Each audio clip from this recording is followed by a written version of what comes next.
this has been a long process. That's one of the key points of my book, is that starting about 25 years ago, but particularly at the beginning of this new century/millennium, we began to watch this heartbreaking and persistent degradation of the U.S. But again, as you pointed out, we're not alone. There's the same thing in Western Europe, in much of Asia. I think our policymakers have failed us, and I think the reason is because, as I was going to say a moment ago, that there's an old saying that I think is true, that good politics makes bad policy. You do things that are politically expedient, and yet it doesn't work well, and usually works very poorly, and in the long run, there's a terrible price to pay. When I was a kid, I was always paying attention to politicians because we lived in a small town outside of San Francisco, and, politics were pretty important where I lived. And I knew them. They were always at my house. My parents were always talking about politics. And back when I was a kid, I read everything. So I had a pretty good handle on how well people spoke or how articulate they were or if they even made sense. I had a good handle when I was pretty young. And now, and this is not just now, this has been happening for a long time during my adulthood, I'm recognizing that some of them can speak well. Most of them are just flipping idiots. And I mean that from the bottom of my heart. I think what's really dangerous is a highly articulate idiot, where they sound good and yet, sounds good works bad, which so many of these things do. We all would love to see a cleaner environment. That's great, and I think it makes sense to really try to eliminate pollution. But then it just gets pretty questionable when you start trying to basically decarbonize the economy and, make CO2, which is actually not a pollutant, enemy. And ironically, Denise, what's happening during this latest energy crunch is the burning of coal, which is by far the dirtiest. Well, actually, the dirtiest is burning wood, which you would think wouldn't be happening anymore. But in Europe, and that's a major part of their energy supply, is burning wood, a lot of it imported from the U.S., and that's even dirtier than burning coal. So just coal usage alone is at a record, and that's obviously very harmful. And that's where real pollutants come from. You inhale that stuff, or if you think about the developing world, where often cooking occurs inside of a hut, which is wood-fired or even dung-fired, and the pollutants that are inhaled kill, according to the World Health Organization, I don't fully trust, but I believe this statistic, it's something like 2 to 3 million people die per year because of breathing bad air in their own homes. And we can't imagine that in the West. But no, if you, can't. This war on fossil, I guess the point I'm trying to make is the war on fossil fuels. Not all fossil fuels are the same. There are some fossil fuels that burn a lot cleaner, emit a lot fewer pollutants, and there's things we can do to mitigate the emissions. One of the greatest things ever invented was a catalytic converter. And then shifting from burning natural, where we live and in California, where you live, those are being stolen like crazy. People just boost them right off of the car. They want the palladium and the platinum that's inside of them.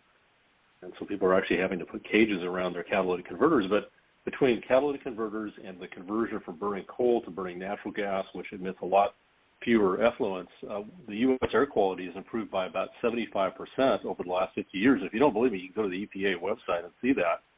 There's smart stuff we can do, and it doesn't create energy poverty. But a lot of these policies that we've been rushed into in the great green energy transition, we're seeing them. Just look what's going on in the Northeast right now. And I'm really worried a lot of people are going to freeze to death in the Northeast part of the United States and in certain parts of Europe this winter because they can't afford to heat their homes. It's and tragic. That's happening. It happened. It's already happened. I think 50 or more people had died in this big snowstorm, just sitting in their cars, some of them. But I pay attention. I don't really pay attention to mainstream media here in the United States, like politicians. I don't trust them either. So I tend to get my news from across the world and then extrapolate what I think is interesting and then go on a further hunt. I'm very curious. I don't take the headline at it's like, really? Nice headline. What does it really mean? Nope. I don't pay a lick of attention to any of that stuff. But I do go to Daily Mail and several other UK papers, and they're scared to death of what Scotland and, the UK, it's a mess over there. It's just as bad over there as it is here in spots. Worse, I think, in some cases. Yeah, it's worse. It is worse. I mean, because really, when you think about economic activity, it's basically energy transformed. And our energy costs are so much lower than they are over in Europe. So we complain, and for good reason, but we also are incredibly blessed that we have such a vibrant domestic energy sector. In fact, 15 years ago, the U.S. produced about 5 million barrels of oil a day internally, and we had to import the rest. And, back then we were importing, say, 10 million barrels a day, so 15 million barrels a day of demand versus 5 million of production. We've gone up to 12 million barrels per day, and we also have had an explosion of natural gas production. We've become the biggest natural gas exporter in the world. And we were building these facilities down in your area. You probably remember this not too long ago, to import natural gas. Then when we had this tremendous boom of natural gas production in Pennsylvania and Ohio and Texas, then they realized we better convert these things to export facilities. And thank goodness for Europe we did, because if Europe didn't have U.S. liquefied natural gas, LNG, they would be in absolute agony right now. So the U.S. energy industry has come to the rescue of Western Europe. I don't think we should expect any thank you notes. They still pretty much hate the fossil fuel industry. So it's we are blessed, and yet it's like licking a gift horse in the mouth. Yeah, I don't understand the dislike of the natural fuels. I just don't. Gas, oil. I don't understand that. It works. We've taken strides. We're constantly, these companies, taking strides and finding better ways to, produce something that's clean. It's, affordable. I mean, it's not like they're just pumping it out and going, here you go. These companies work hard at making sure that what they're delivering is usable and it's affordable as much as it can be, and it's clean. So what is there to hate? I don't understand that idea at all.